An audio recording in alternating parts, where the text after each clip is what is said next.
بسیار خوش آمدید. ممنون که شنبه شبتون رو با ما میگذرونید. یعنی حضور گریه با من نبودن تو، یعنی بخور گریه روزا با تو زندگیرم پر از قشنگی بگم، شبا به یاد تو همش هوای رنگی برای واقع بودن جایی باید باشه، باید برای لمس تنش کسی باید باشه، باید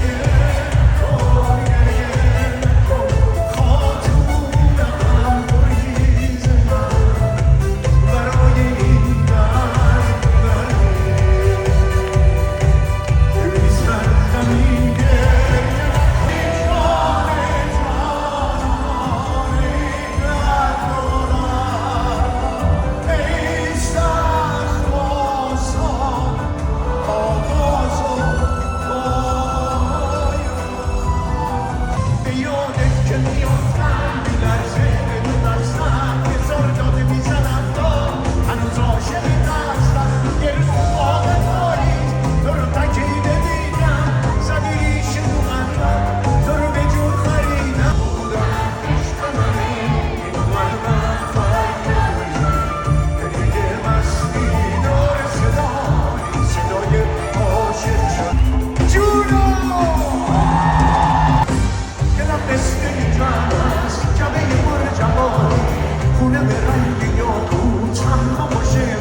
که زد و شکستش، هر کی به دستش افتاد، هر کی به دستش افتاد.